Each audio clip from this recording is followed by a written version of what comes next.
Channel ಇದೇನಪ್ಪ ಅಂತಂದರೆ Redmi 7A mobile touch work ಆಗ್ತಿಲ್ಲ. ಏನಪ್ಪ ಅಂದರೆ ಒಳಗಡೆ ನೀರು ಬಿದ್ದಿದೆ. ಮಳೆ ನೆನೆಸ್ಕೊಂಡಿದ್ರು ನೀರು ಬಿದ್ದಿದ್ದು ಗೊತ್ತಿಲ್ಲ. ಮಳೆಯಿಂದ ಈ ಥರ ಆಗೈತೆ ಅಂತ ಹೇಳ್ತಿದ್ದಾರೆ.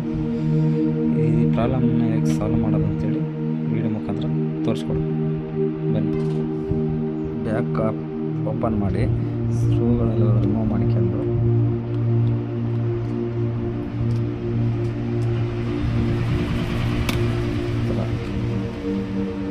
ಯಾವುದೇ ಮೊಬೈಲ್ ಓಪನ್ ಮಾಡುವಾಗ ಮೊದಲನೇದಾಗಿ ಬ್ಯಾಟ್ರಿ ಕನೆಕ್ಟರ್ ರಿಮೂವ್ ಮಾಡಬೇಕು.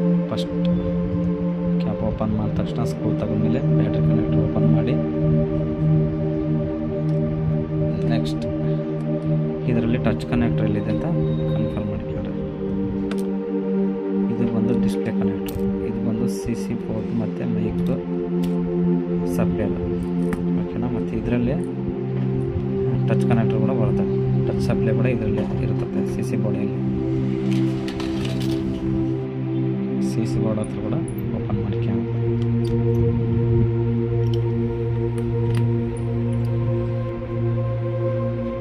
ಓಪನ್ ಮಾಡಿದ ತಕ್ಷಣ ಕ್ಯಾಪ್ ರಿಮೂವ್ ಮಾಡಬೇಕು.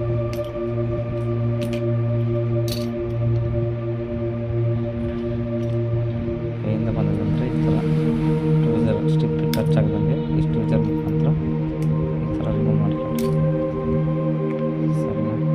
ಈ ಥರ ರಿಮೂವ್ ಮಾಡ್ಕೊಂಡ ತಕ್ಷಣ ಟಚ್ ಕನೆಕ್ಟರ್ ಹತ್ರ ವಾಟರ್ ಡ್ಯಾಮೇಜ್ ನೀರೇನೋ ಬಿದ್ದತ್ತೆ ಏನಾದರೂ ಅಂತ ನೋಡ್ಕೊಳ್ರಿ.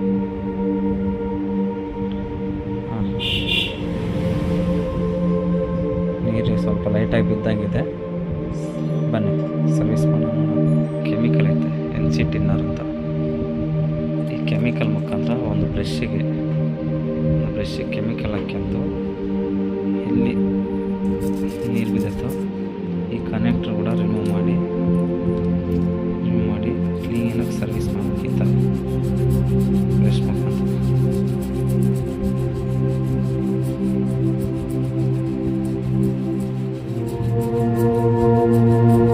ನೀಟಾಗಿ ಸರ್ವಿಸ್ ಮಾಡಿ ಮತ್ತು ಈ ಕನೆಕ್ಟರ್ ಕೂಡ ಸರ್ವಿಸ್ ಮಾಡಬೇಕು.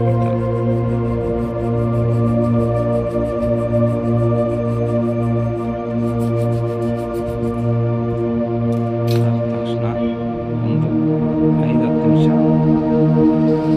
ಡ್ರೈ ಆಗಲಿ.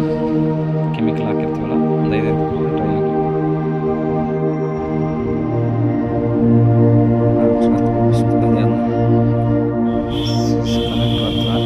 ಟಚ್ ಕನೆಕ್ಟರ್ ಹತ್ರ ಕಾರ್ಬನ್ ಇರೋದೆಲ್ಲ ಹೋಗಿತ್ತು, ನೀರು ಬಿದ್ದಿರೋದೆಲ್ಲ ಹೋಗಿತ್ತು ನೋಡಿ. ಲೋವರ್ ಸಹಾಯದಿಂದ ಲೋವರ್ ಆನ್ ಮಾಡ್ಕೊಂಡು ಲೈಟಾಗಿ ಜಾಸ್ತಿ ಲೈಟಾಗಿ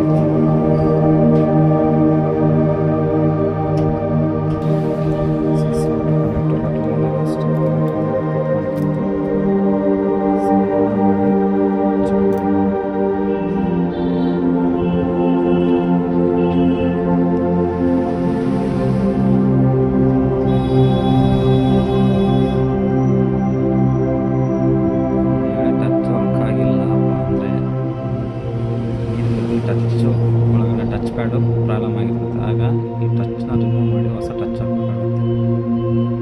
ಸಾಲ್ವ್ ಆದರೆ ಇದರಲ್ಲೇ ಸಾಲ್ವ್ ಆಗಿಲ್ಲ ಅಂತಂದರೆ ಹೊಸ ಟಚ್ ಪ್ಯಾಡ್ ಚೇಂಜ್ ಮಾಡಿ ಹೊಸ ಹಳೆ ಥರದ್ದು ಹೊಸ ಹಾಕಬೇಕು ಅಷ್ಟೇ.